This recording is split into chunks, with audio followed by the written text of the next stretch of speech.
Boa noite a todos. Em nosso último encontro, nos nossos estudos sobre doutrina espírita, amplamente baseado em O Livro dos Espíritos, esteve uma pessoa ali pela segunda vez e fez um comentário nas nossas considerações finais, que ela tinha ido em uma palestra em um centro e nessa palestra ela ouviu do palestrante a colocação de que todos nós, aqui na Terra, quando encarnamos compulsoriamente. Ela estranhou aquela expressão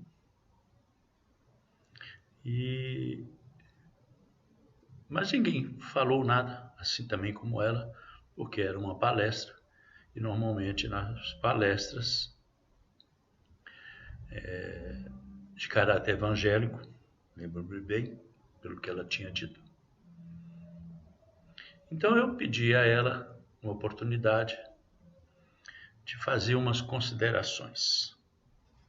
A primeira das considerações eu vou ler tirando da questão 872 do Livro dos Espíritos, ensaio teórico do modo das ações humanas. Assim, o livre-arbítrio existe no estado de espírito, na escolha da existência e das provas. Repetindo, assim o livre-arbítrio existe no estado de espírito, na escolha das existências e das provas. É no estado corporal, na faculdade de ceder ou de resistir aos arrastamentos a que voluntariamente nos submetemos. Então eu perguntei para ela: se a senhora desejar sair daqui agora e retornar para sua casa, se lhe der essa vontade, a senhora faz? Sim, respondeu ela. Se tiver vontade de ficar, permanecer, sim, falou ela. Isso é a sua vontade, é o seu livre-arbítrio. Então, quando o espírito tem o seu livre-arbítrio, como espírito ele escolhe as provas. Como encarnado, ele segue ou não, ele pode resistir ou não aos arrastamentos a que voluntariamente esteja submetido. Esta é a posição do Livro dos Espíritos. Então, o que é reencarnação compulsória? Esse termo no Livro dos Espíritos é definido como reencarnação imposta. Então, selecionei 5 questões, e somente essas 5, que tratam de uma forma direta ou indireta deste tema. A primeira delas é 262A, que está contido no conjunto de questões que fazem parte da escolha de provas. Diz assim a questão: quando o espírito goza de seu livre-arbítrio, a escolha da existência corporal depende sempre, exclusivamente, de sua vontade? Ou essa existência pode lhe ser imposta, compulsória, pela vontade de Deus como expiação?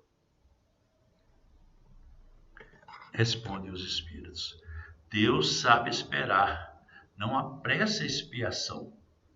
Todavia, Deus pode impor uma existência a um espírito quando este, pela sua inferioridade ou sua má vontade, não está apto a compreender o que poderia ser-lhe mais salutar, e quando vê que essa existência pode servir para sua purificação e seu adiantamento, ao mesmo tempo que ele aí encontra uma expiação.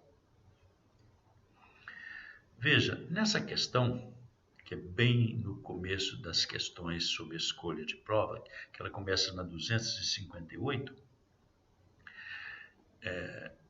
Kardec faz essa pergunta perguntando aos espíritos se Deus pode impor. Então, na imposição feita por Deus, e nós, como espírito de terceira ordem, como nós não temos o entendimento do que é Deus, passamos a entender Deus como suas leis. Então, as leis divinas que estão em nós nos impõem determinada existência, porque, de certa forma, nós, se escolhêssemos, poderíamos causar um prejuízo muito maior ao meio onde nós viéssemos a nascer, seja na família ou na coletividade ao qual essa família pertence. Por isso que ocorre a imposição. E ela vem com sentido de expiação. Na imposição, vamos entender o seguinte critério: se é imposição, não houve escolha. Se não houve escolha, o livre-arbítrio, comparando lá na 872, não foi utilizado. Foi imposto. Ele não teve o livre-arbítrio para escolher se quer encarnar e quais seriam suas provas. Foi imposto. E já que ocorre a imposição, vem a expiação como instrumento de castigo. Notemos que Deus não castiga, mas que para nós vai representar o castigo. Mais à frente, na questão 337, Kardec pergunta: a união do espírito com determinado corpo pode ser imposta por Deus? Veja que essa questão está relacionada à qualidade do corpo, mas está em continuidade a 262. Ela pode ser imposta, assim como as diferentes provas, principalmente quando o espírito ainda não está apto a fazer uma escolha com conhecimento de causa. Como expiação, o espírito pode ser constrangido a se unir ao corpo de tal criança que, pelo seu nascimento e a posição que ocupará no mundo, poderá tornar-se para ele um motivo de castigo. Vejam a ligação das duas questões. Foi imposto e vai nascer num corpo de tal forma, de tal condição deficiente, que servirá como instrumento de castigo. Imposição não tem livre-arbítrio.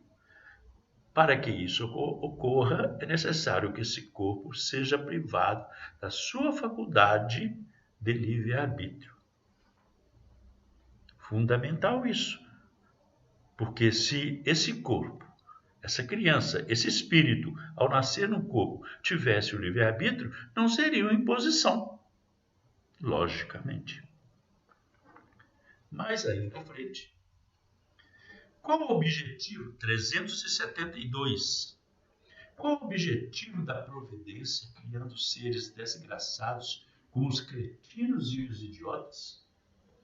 São espíritos em punição, os que habitam corpos de idiotas. Esses espíritos sofrem pelo constrangimento que experimentam e pela impotência em que se encontram para se manifestar através de órgãos não desenvolvidos ou destrambelhados.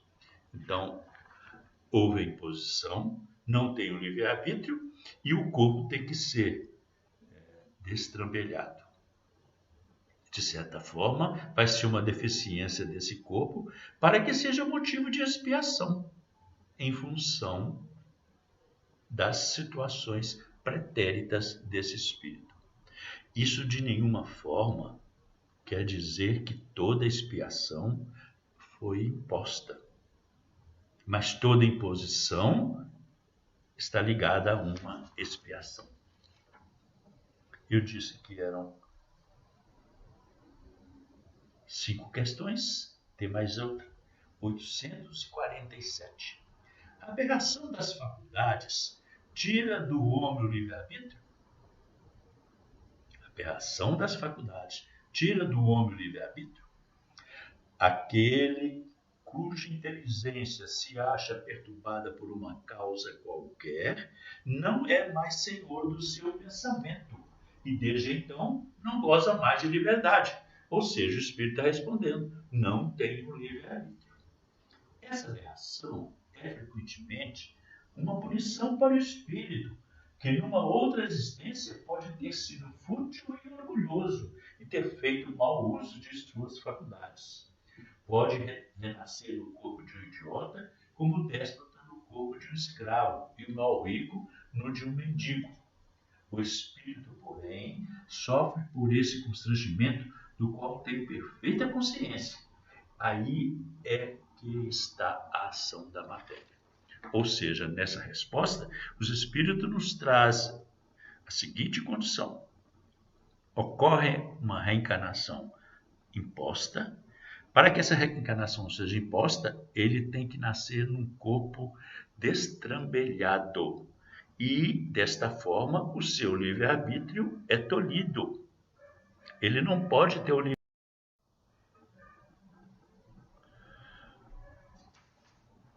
Não sei se deu algum problema na gravação, mas vamos repetir esse trecho.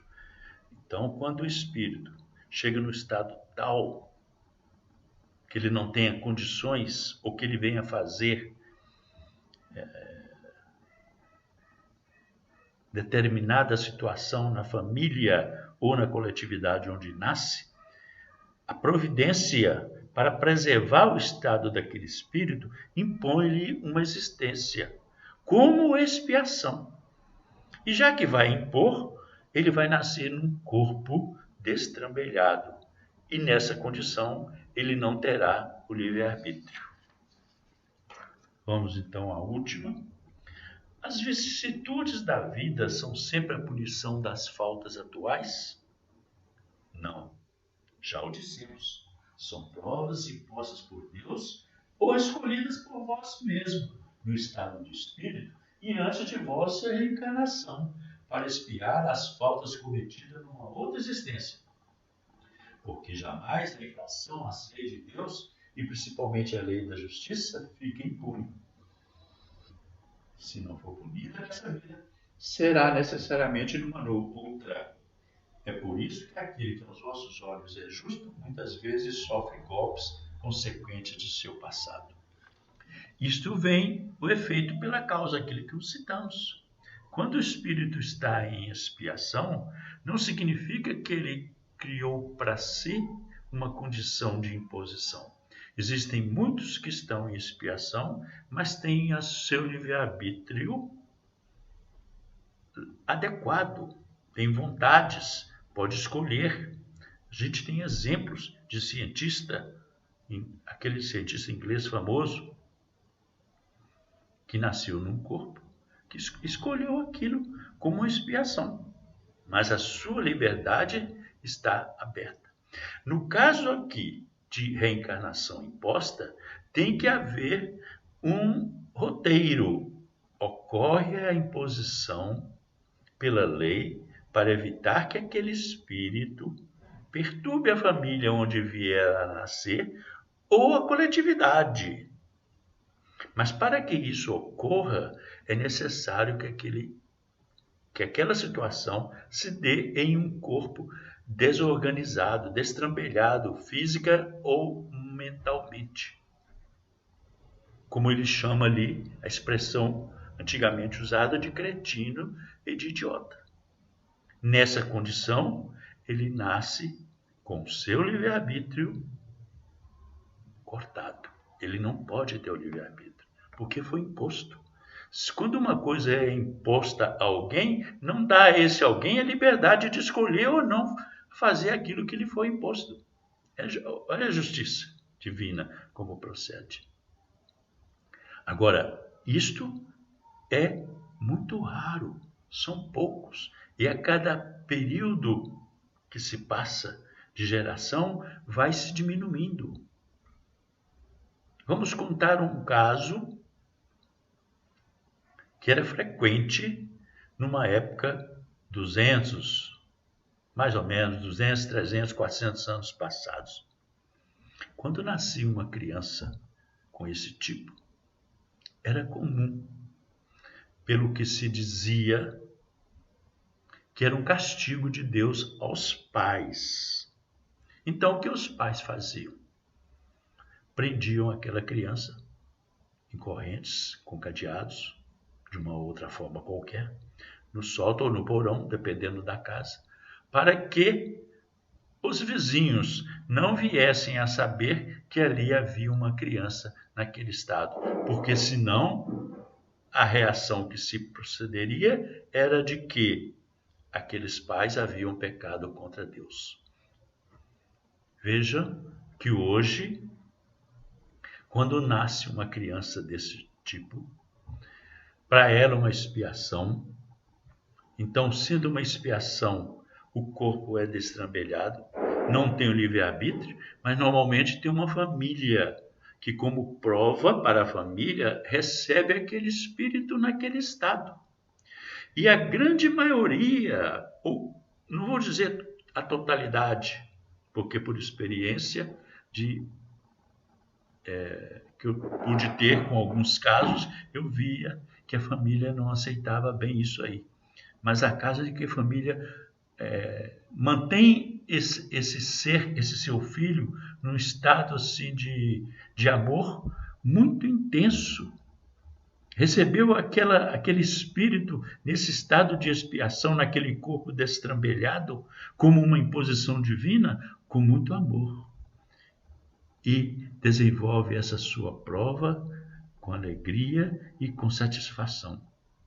O espírito, nesse caso, no seu estado de libertação temporária, durante o sono, por exemplo, sabe desse constrangimento que o seu corpo está passando. Não pode fazer nada, porque o corpo é um instrumento pelo qual ele se manifesta na vida material. Mas o corpo é destrambelhado, ele não pode fazer nada, mas ele sabe que a família o está tratando de forma bem adequada.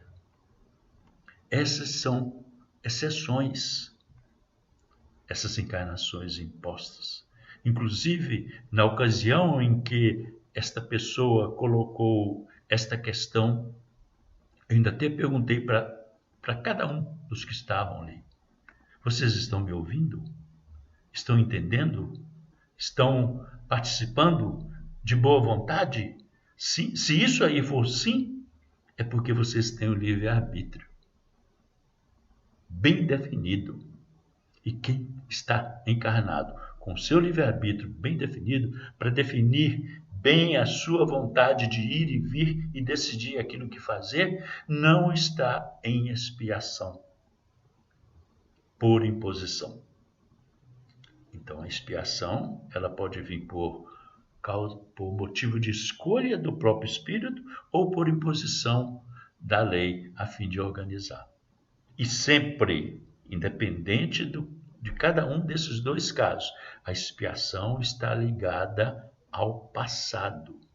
Expiação é uma palavra de origem latina, que tem um prefixo, um sufixo e a palavra principal do meio. Expiação é um verbo. Ação de se limpar. Pio é limpar de dentro para fora. Limpar de dentro para fora. Então, o espírito em expiação está limpando o seu passado. Ele não progride, mas reequilibra os seus débitos adquiridos em outras existências. Por isso que a lei, a providência, utiliza essa forma de reequilíbrio para o espírito. Desta forma, eu indaguei para a senhora presente. A senhora entendeu, então, que a reencarnação compulsória ela não está presente em nenhum de nós aqui. A reencarnação é uma necessidade da vida espírita. O espírito escolhe, na questão 258, Kardec pergunta e os espíritos são claros. O espírito escolhe por si só as provas que irá passar. E nisso consiste o seu livre-arbítrio. Ora, quando nós comentamos na questão 607A, que o princípio inteligente se evolui pouco a pouco e se transforma em espírito. Então, quando ele se transforma em espírito, ele já tem a sua individualidade, adquire o seu livre-arbítrio e adquire o seu senso moral. Essas duas últimas faculdades estão imaturas e vão ser desenvolvidas à medida que as reencarnações forem se sucedendo. Então, quanto mais ativo for o livre-arbítrio, melhor é a capacidade de escolha para esse espírito. Por isso, que se nós estamos aqui hoje, é porque escolhemos vir aqui hoje. Escolhemos esse tipo de atividade. Nós temos vontade para isso. Quando o nosso livre-arbítrio é tolhido, é uma imposição. Aí sim é que encaixa esse quesito. Mas isto, garanto aos amigos, isso é coisa rara. Está diminuindo. A cada período em que o mundo progride, as necessidades dessas imposições nas reencarnações desse tipo de espírito está sendo reduzida. A tal ponto, quando a Terra chegar num grau de regeneração mais elevado, não caberá espaço para esse tipo de espíritos. Então eles vão reencarnar em outro mundo mais adequado às suas necessidades evolutivas. Fiquem na paz de Deus.